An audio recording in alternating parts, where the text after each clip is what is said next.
Renaissance people, if you are enjoying the Italian Renaissance podcast, I have good news. We're now active on Patreon. You can show your love for the show by becoming a patron and get access to additional resources, information, and artworks. Better yet, those who join the Renaissance Master or Renaissance Patron tier will get access to at least one additional podcast episode each month.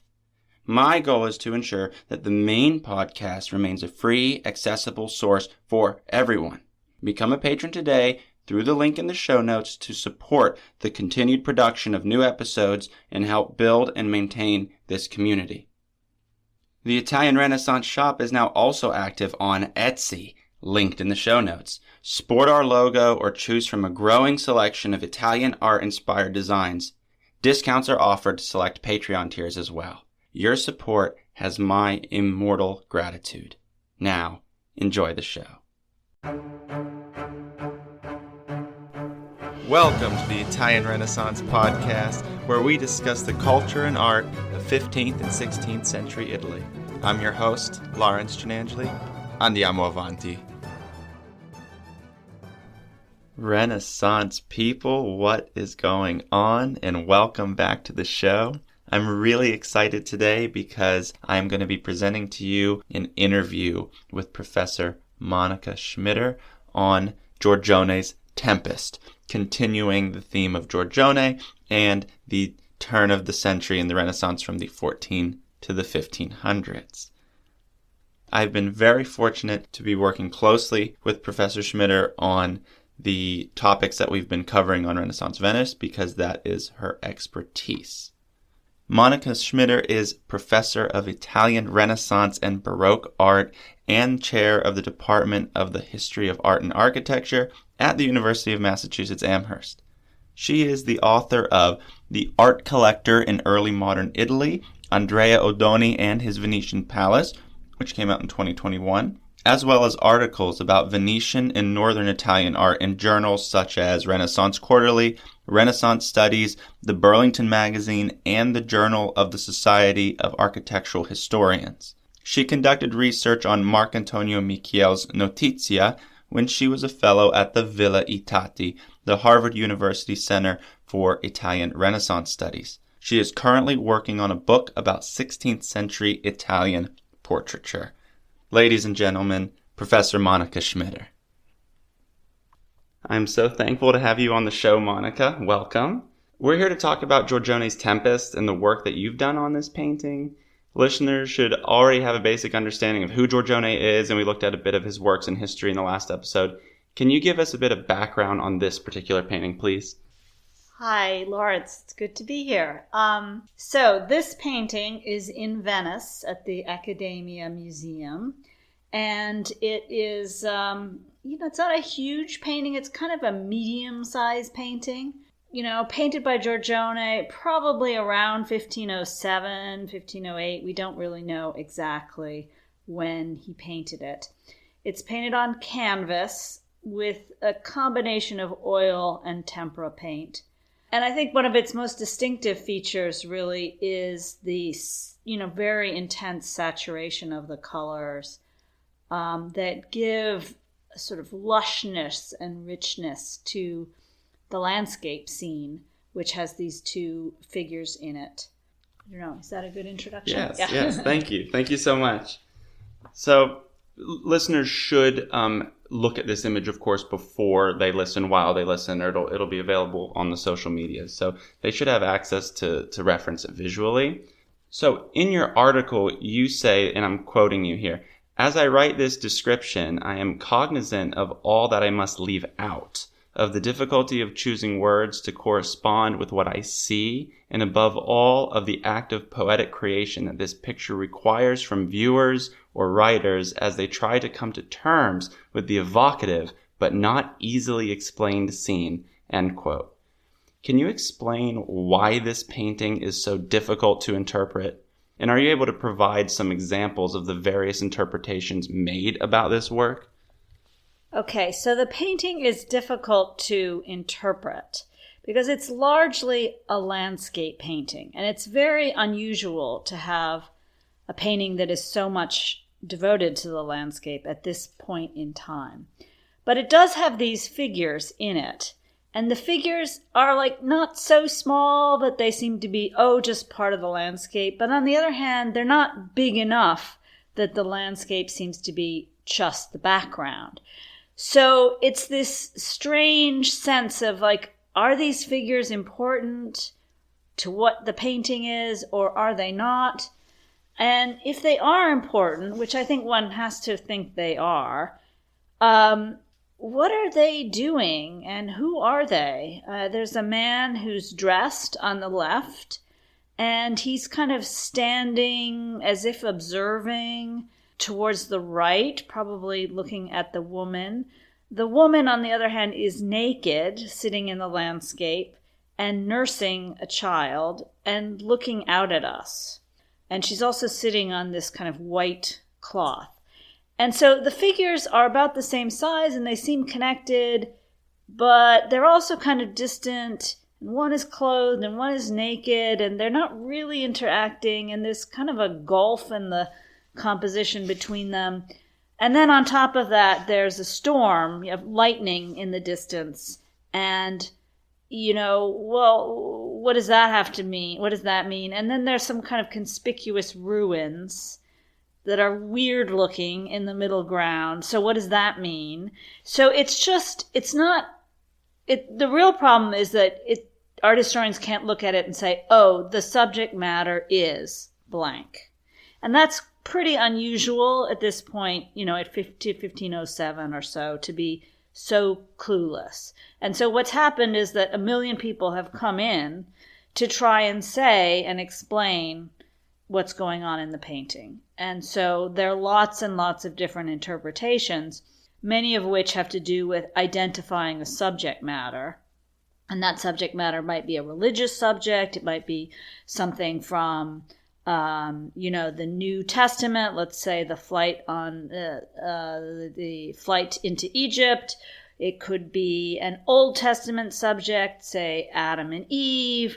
It could be, a subject from mythology. One option is a story early on from the story of Troy. Many possible narratives. But then there are other people who argue, and none of these narratives has been unequivocally accepted. And then there are other people who argue that, it doesn't really seem to have a subject. The figures are sort of distant from one another, and maybe they're really meant to be read as like emblems or symbols. And so there's a whole nother vein of interpretation that tries to see this painting as basically a kind of allegory. And then finally, there are other people who try to relate it to subjects in literature, maybe from poetry. And then there's a whole nother vein of people who say that really there's no subject at all, that Giorgione was just making it up as he went along.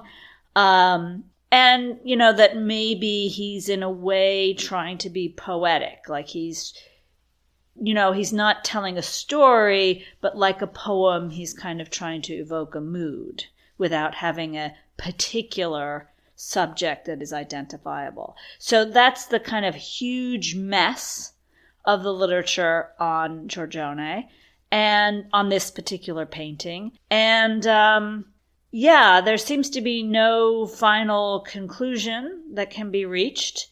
And many of these interpretations are quite fascinating, but ultimately not entirely satisfying. That was a wonderful answer. Thank you so much. I'm going to ask you a question that I actually didn't prep you for. Are there any of these interpretations that you've read that you think are definitely too far afield to be within the realm of a reasonable interpretation? Have you come across any that were just like, no, that's definitely not it? Well, I have to say that I would actually mostly feel that way about most of them. Okay. Most of my reaction is, I don't think so. But anyway, there's one interpretation of it as Adam and Eve that that depended on being able to, or at least argued that there was a snake in the composition, and there clearly is not a snake in the composition. So that one I would kind of rule out, although it could still be Adam and Eve after the fall. Although, Yeah, I mean, that's a good question. Are there things that you would say absolutely no? And I think that's actually hard because most of the people who've written these interpretations have put a lot of effort in and marshaled a lot of research, and there's something going for them, Yeah. Thank you so much. So the history of interpreting this painting is closely linked to a writer, I suppose he was, Marc Antonio. Yes, a writer. Michiel, is that right? Michiel. So Marc Antonio Michiel.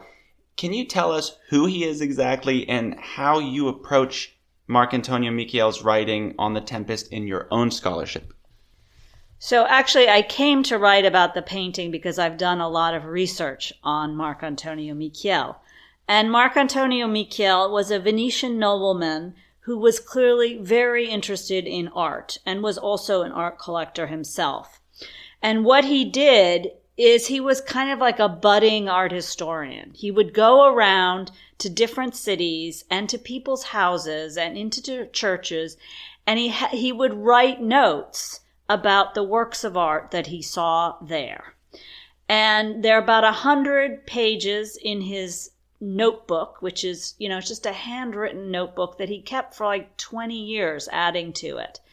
And it's really a very, very original source. Not many people in the early 16th century were running around making notes like these, at least not that have come down to us.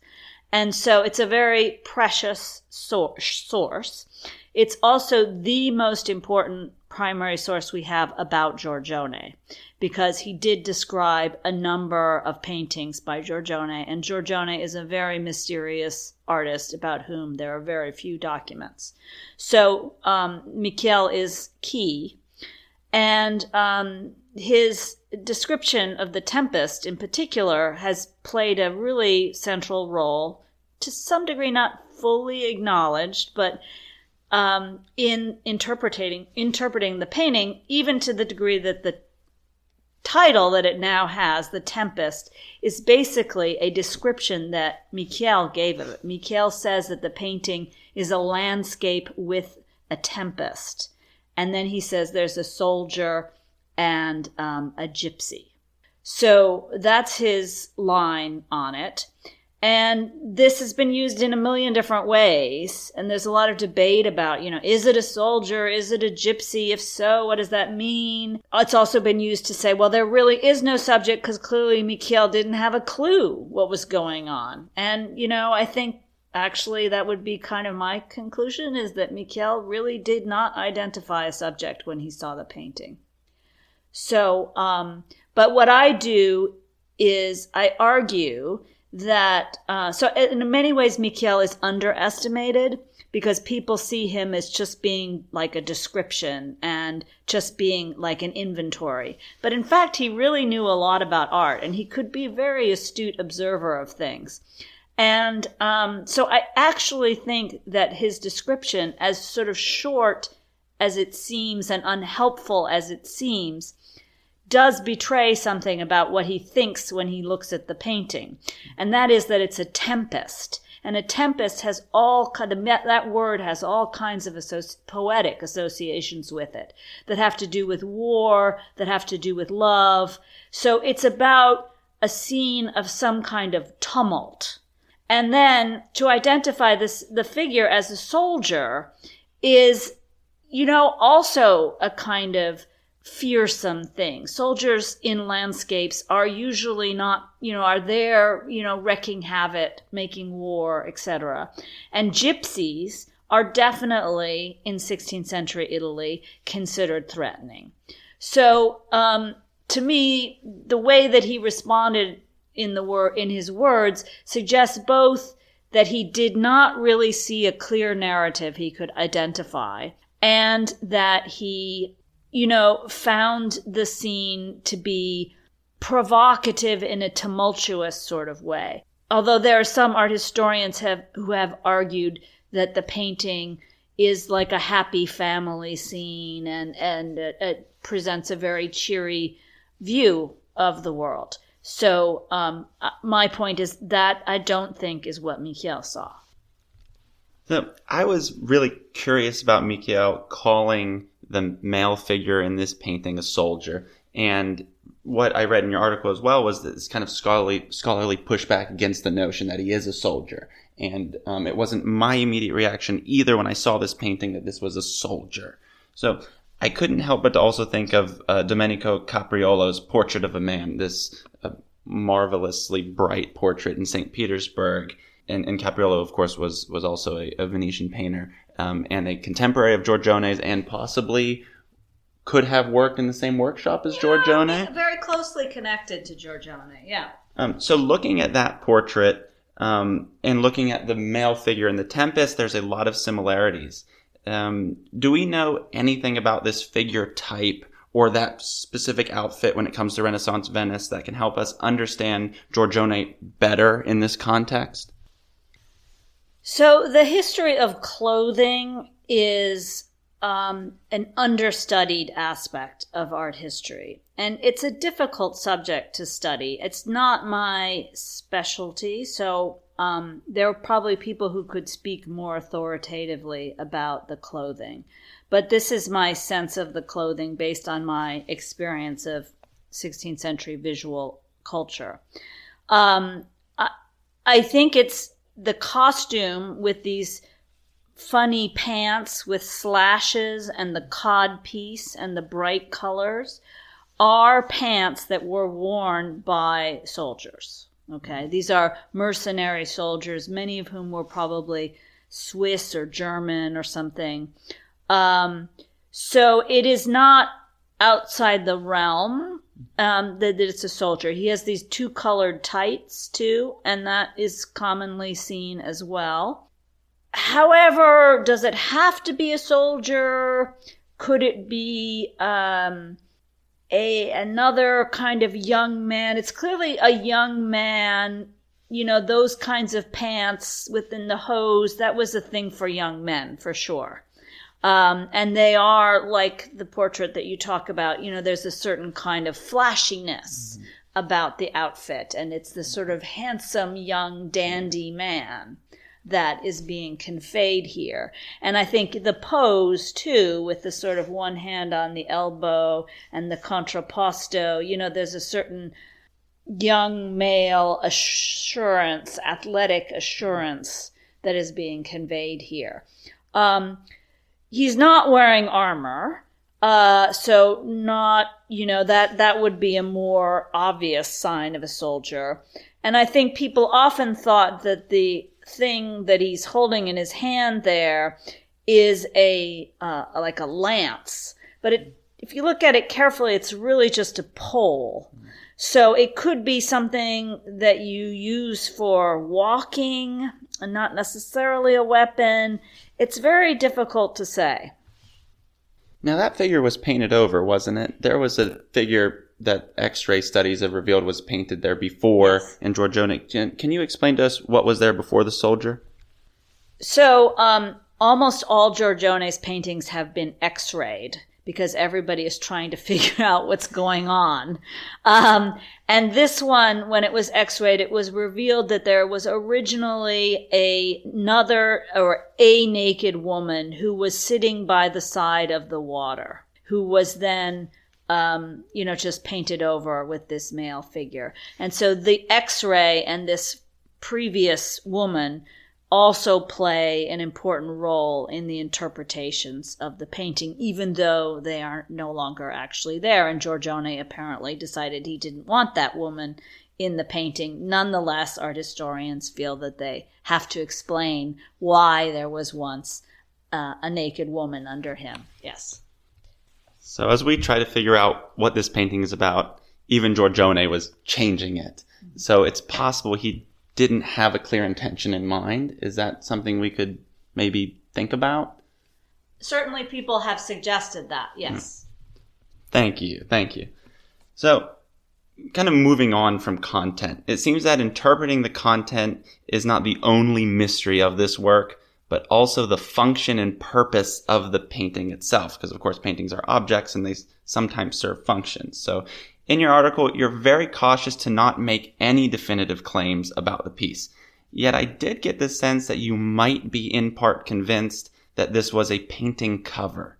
Can you please explain to our listeners what a painting cover is, a timpano in this case, and to what degree you are convinced that the Tempest may have functioned as one? Okay. So painting covers are, they originally seem to have started largely with portraits, when portraits were painted on panel. And they functioned together with a frame, like a sort of sliding door that would go over the portrait to protect it. And what happened is that they started to paint scenes or allegories or coats of arms or various things on the cover, which would then be slid off, and then you would see the portrait underneath.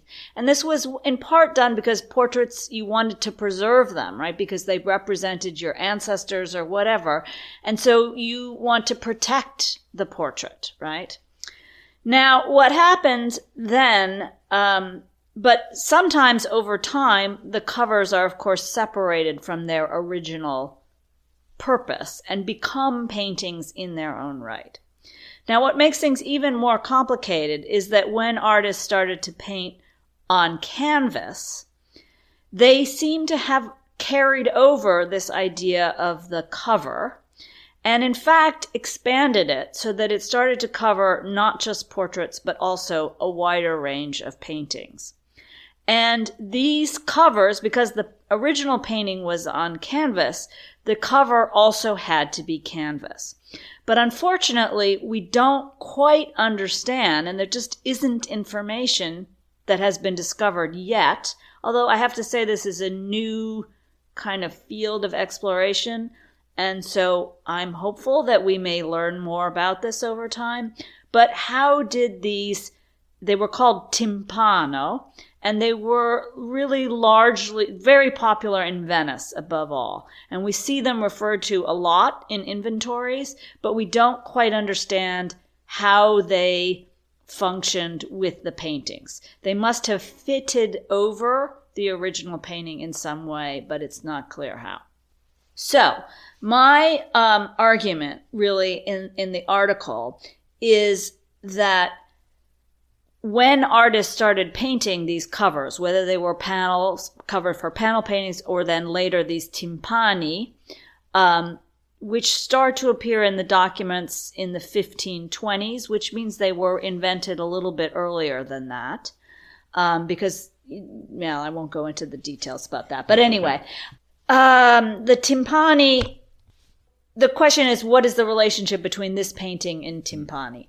So my argument is that in this new kind of type of painting, which was the cover or the timpano, artists had a lot of liberty about what they might represent there. And sometimes there were landscape figures with landscape scenes with strange figures doing all sorts of things, so that are not necessarily narratives. So my idea was basically that Giorgione might have been inspired by this new type of painting when he painted the Tempest.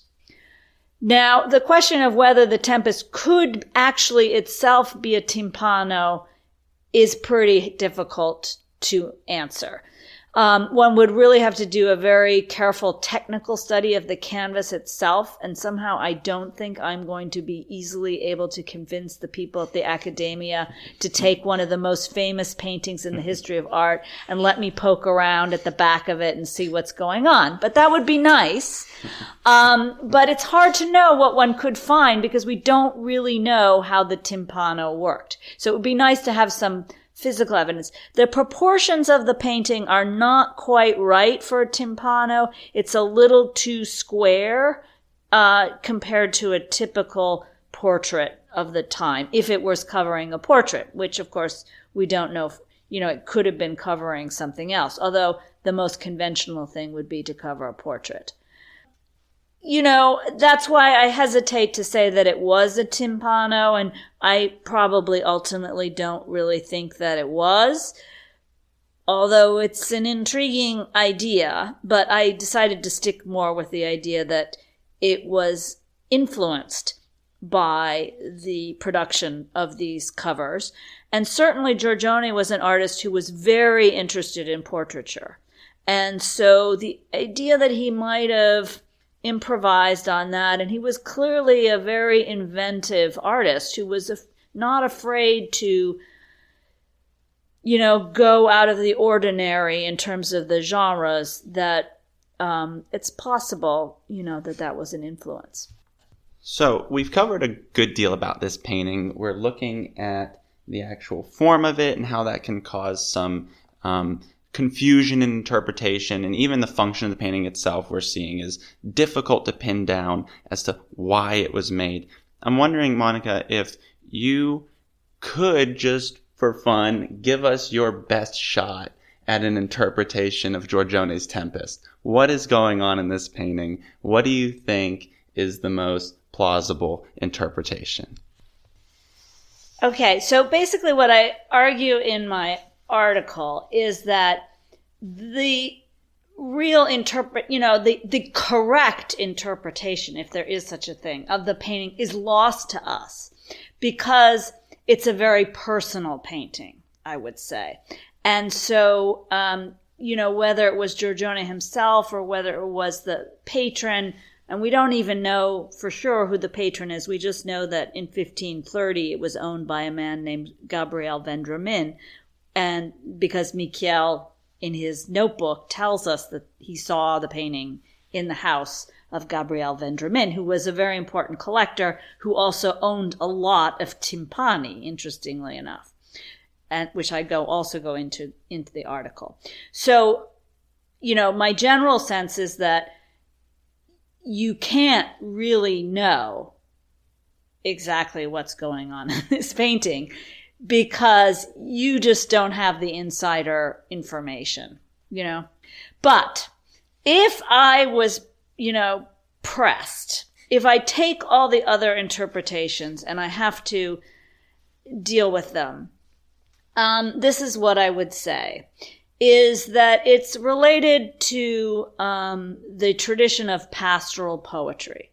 So it is a kind of poem in paint in which we see a young man who has left the city, perhaps he's in love with a woman who doesn't return his love, and he goes and seeks solace in the landscape, in nature. Nature is a tumultuous thing, right? There are ruins, there are these reminders of death, there is a lightning going on and a very heavy sky. There are signs in the background of, and this is a detail that we didn't get to talk about that much, but there are signs of kind of political turnover between one ruling party and another ruling party.